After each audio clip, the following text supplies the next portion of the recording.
हमारा प्रश्न है MSD 17 का बहुत ही इंपॉर्टेंट क्वेश्चन है कि सिद्धों की सामाजिक चेतना पर प्रकाश डालिए। तो जैसा कि आप सभी लोग जानते हैं कि हम लोग वीडियो में ज्यादा टाइम वेस्ट नहीं करते हैं, इसलिए वीडियो को स्किप मत करिएगा। बहुत सारी इंपॉर्टेंट चीजें अगर आप लोग स्किप करते हैं तो छूट जाएंगी।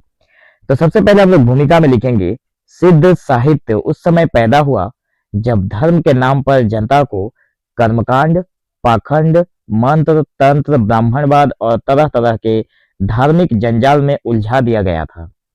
सिद्ध साधक इन सभी झूठे जंजालों को काटकर साधारण आदमी को जागरूक करना चाहते थे। देखिए, सिद्ध जो साहित्य था वो उस समय निकला या फिर उस समय जन्म हुआ जब जनता को, साधारण जनता को कर्मकांड, पाखंड, तंत्र मंत्र और ब्राह्मणवाद की तरह तरह की जो जो जंजालें थी उसमें उलझा दिया गया था।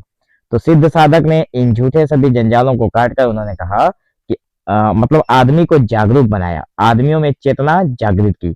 उनका लक्ष्य बहुत साफ था और साधना, ज्ञान और ज्ञान और सहज जीवन के सहारे आदमी को सच दिखाना था। मतलब सिद्धों का क्या काम था कि लोगों को सही राह दिखाना जो सहज है और सरल है। इसलिए सिद्ध साहित्य में सामाजिक चेतना बहुत तेज, तर्कपूर्ण और जनहित वाली दिखाई देती है। मतलब सामाजिक जो चेतना है, लोगों को जागरूक करने का। देखिए, सिद्धों की सामाजिक चेतना प्रश्न में पूछा गया है, तो सिद्धों ने समाज में चेतना जागृत करने का जो काम किया है वही लिखना है। ठीक है, तो क्या हुआ इससे कि समाज में जो पाखंड चल रहे थे, जो तंत्र मंत्र चल रहा था, जो ब्राह्मणवादी दृष्टिकोण था, तरह तरह के जो धार्मिक जंजाल थे, उन सबको हटाकर इन्होंने सत्य, सरल और सहज मार्ग बताया जीवन का। ठीक है, यहाँ पर अब हम लोग देखेंगे सामाजिक चेतना क्या क्या है। तो पहला नंबर है कर्मकांड का इन्होंने विरोध किया। तो सिद्धों ने उस समय चल रहे पाखंडों पर जोरदार चोट की। वे कहते थे कि मठ, मंदिर, अग्निहोत्र, घंटे, घड़ियाल, मंत्र जाप से ना तो ज्ञान मिलता है और ना ही मोक्ष की प्राप्ति होती है। इससे सिर्फ धर्म के ठेकेदारों का जो पेट है वो भरता है। मतलब इन्होंने कहा कि जो मठ, मंदिर, पूजा पाठ, मंत्र जाप करने से ना तो कोई हमें ज्ञान मिलता है और ना ही हमारी मुक्ति होती है और ना ही हमें मोक्ष मिलता है। ये क्या है? तो ये सब सिर्फ और सिर्फ जो धर्म के जो ठेकेदार हैं उनको उनका पेट भरता है। सिद्ध पहले ही बताते हैं कि कर्मकांड का झांसा छोड़ो और सच्चे जीवन को अपनाओ। तो इन्होंने क्या किया? कर्मकांड को अपनाकर सच्चा जीवन जीने पर जोर दिया और लोगों को भी यही सीख दी। दूसरा है सामाजिक समानता का विचार। देखिए, सिद्धों का सबसे बड़ा दावा था कि सब आदमी बराबर हैं। ब्राह्मण, क्षत्रिय, साधु और गृहस्थ सब एक ही मिट्टी के हैं। जो भी कर्म करें वही बड़ा है। जो जो भी कर्म करता है, देखिए हमारी सामाजिक व्यवस्था में क्या किया गया है, 4 वर्णों में लोगों को बांट दिया गया है। तो कोई ब्राह्मण है, कोई क्षत्रिय है, कोई वैश्य है, कोई और है। ठीक है ना? तो क्या होता है, मतलब ब्राह्मण, क्षत्रिय, वैश्य और शूद्र। ठीक है, तो जो इन चारों में बांट दिया गया, लेकिन जो हमारे सिद्ध है वो कहते हैं कि जो भी जो कर्म करते हैं उसके लिए वही बड़ा है। तो जाति, कुल, वंश की ऊंच नीच को उन्होंने सीधा नकार दिया। यह समाज सुधार के लिए बहुत बड़ा विचार था। ठीक है, बिल्कुल सहज शब्दों में हम लोग समझेंगे ताकि आप लोगों को एग्जाम में सारी चीजें याद रहे। देखिए, तीसरा नंबर है शास्त्र पंडितों पर प्रहार। सिद्ध कहते थे कि ब्राह्मणों ने शास्त्रों का अंबार लगा दिया जिसमें आदमी फंसकर प्यासा मरता है। सिद्ध कहते हैं कि जो ब्राह्मण है उन्होंने शास्त्रों के जरिए लोगों को बांध दिया है जिसमें लोग उलझकर भूखे प्यासे मर जाते हैं। वे चेतावनी देते हैं कि सत्य किताबों में नहीं, देह में और अनुभव में है। शास्त्रवाद ने आदमी को भ्रम में रखा, सिद्ध इस भ्रम को तोड़ दे दिखते हैं हमारे। ठीक है, तो देखिए यहाँ पे बता रहे हैं कि जो पंडित है उन्होंने शास्त्र पढ़ा और शास्त्रों के हिसाब से लोगों को बांध दिया। लेकिन उनका कहना है कि किताबों में, शास्त्र तो एक किताब ही है, तो किताबों में ग्रंथ है, तो किताबों में सत्य नहीं होता है। सत्य देह हमें है हमारे और हमारे अनुभव में है। तो शास्त्रवाद जो था वो आदमी को भ्रम में रखा और सिद्धों ने इस भ्रम को तोड़ने का काम किया। चौथा नंबर है धर्म के ठेकेदारों की पोल खोल। देखिए, सिद्धों ने खुलकर कहा कि धर्माचार्य जनता को तंत्र मंत्र और मोह जाल में फंसाए रखते हैं ताकि उनका अपना हित बना रहे। इसलिए सिद्धों की कविता जनता को चटाती है, धर्म के नाम पर ठगी से बचो। सिद्धों की कविता है कि धर्म के नाम पर ठगी से बचो। इस तरह की जो हमें सिद्धों की मतलब जनता को जगाने का काम करते हैं सिद्ध लोग अपनी कविताओं के माध्यम से। और क्या कहते हैं, जो पंडितों ने कहा था कि मतलब जो पंडित हैं हमारे समाज के, उसमें जिसमें तंत्र मंत्र मोहजाल में जो लोगों को फंसाए रहते हैं, इन सब से बाहर रखने का काम किया सिद्धों ने। ठीक है, पांचवा है सहज जीवन पर जोर दिया उन्होंने। तो सिद्ध सबसे ज्यादा महत्व सहज जीवन को देते हैं। न जंगल में भागो, न घर छोड़ो, न वेश बदलो, जहां हो वहीं सच्चाई से जियो। जैसे सरापा कहते हैं, न घर में बोधि है न वन में, असली बोध में निर्मल चित्त में है। यह सोच आम आदमी को सीधा रास्ता देती है। मतलब यहाँ पर सरापा जो है वे कहते हैं कि न घर से निकलना है, मतलब न घर छोड़ना है और ना ही जंगल में जाना है। जैसे साधु वगैरह जाते हैं संत लोग, उन्होंने कहा ऐसा कुछ करने की कोई जरूरत नहीं है, बस अपनी सोच को बदलो और जहां पर हो वहीं पे सच्चाई से रहो। यही जीवन का असली रास्ता है और सीधा रास्ता है। छठा नंबर है भोग और त्याग दोनों का भोग और त्याग दोनों का त्याग कर देना है।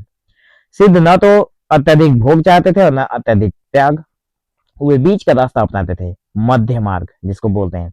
संसार में रहो, परिवार में रहो, काम करो, पर मन को आसक्त मत होने दो। उत्पल फूल पानी पर खिला है, पर पानी से गिला नहीं, इसी तरह जियो। ठीक है, देखिए जो कमल का फूल है वो पानी में ही खिला हुआ है, लेकिन फिर भी पानी से गिला नहीं है, पानी से भीगा नहीं है। ठीक उसी तरह से संसार में रहो, लेकिन संसार में सांसारिक अपना जीवन जीते हुए भी आप अपना कर्म अच्छे तरीके से करते रहिए। यही कहना था हमारे सिद्धों का। अगला है देह और संसार के प्रति सकारात्मक दृष्टि।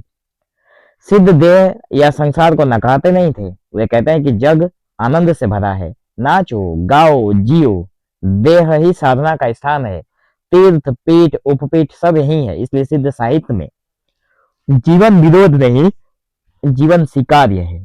ठीक है, मतलब सब कुछ है। अगर आप लोग इसको पढ़ेंगे एक बार, अगर रीडिंग भी पढ़ लेते हैं वीडियो को पॉज करके, तब भी आप लोगों को सारी चीजें समझ में आ जाएंगी। आठवां है जनता की भाषा में साहित्य।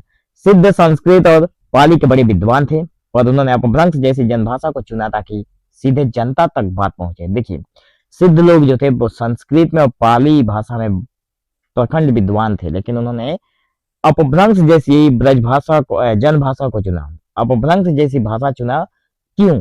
ताकि लोगों को समझा सके कि जो बात उन्होंने कही है, अगर वही शब्द अगर कठिन शब्द संस्कृत शब्द में बोल देते तो लोग नहीं समझ पाते, तो इससे मतलब लोगों का नुकसान होता है। इसलिए उन्होंने बातें तो सीखी, बातें तो कही, लेकिन कब कहा, किस भाषा में कहा? अति सरल भाषा में कहा, ताकि लोग उसे समझ सके। उदाहरण के तौर पर मैं आप लोगों को समझा देता हूँ। जैसे आप लोग अपना टेक्स्ट बुक अगर पढ़ेंगे तो आप लोगों को MHD 5 या फिर जो MHD 17 19 18 जो भी मतलब आप लोगों का बुक है, उसको जब आप लोग पढ़ेंगे तो आप लोगों को बहुत सारी बातें समझ में नहीं आएंगी। लेकिन आप लोग जब ये वीडियो देख रहे हैं तो इतना सरल लैंग्वेज में है कि आप लोगों को सारी चीजें एक ही बार में याद हो जाएगा। तो वही काम यहाँ पर सिद्धों ने भी किया कि लोगों को सरल करके सहज करके सभी चीजें दी। तो नए छंद जैसे दोहा चौपाई आदि का प्रयोग भी पहली बार इसी साहित्य में दिखता है। इससे सिद्ध जो है वो जनता के साथ जुड़ पाते हैं। जिस तरह आप इन सहज अर्थों वाले वीडियो के साथ हमारे साथ जुड़ पाते हैं यूट्यूब चैनल के माध्यम से, ठीक उसी तरह से लोग भी, उस समय के लोग भी जो हमारे सिद्ध साहित्य के जो व्यक्ति थे उनके साथ जुड़ पाते थे सहज भाषा होने के कारण। मिथ्या तपस्या और साधुवाद का विरोध। देखिए लाखों साधु उस समय सिर्फ दिखावे की तपस्या करते थे, बिल्कुल सही बात है। जैसे नाक मलना, नग्न घूमना, बाल उखाड़ना, घंटा बजाना। सिद्ध कहते हैं कि इससे न ज्ञान मिलता है और न ही मोक्ष की प्राप्ति होती है। असली साधना मन की है और शरीर की नहीं। यह विचार समाज को भ्रम से बाहर लाता है। अगला है हमारा 10 नंबर का, जो कि ज्ञान को अनुभव से जोड़ना। देखिए सिद्धों की दृष्टि बिल्कुल इहलौकिक थी। वे कहते हैं कि ज्ञान शरीर में ही है, जीवन में ही है, अनुभव में ही है।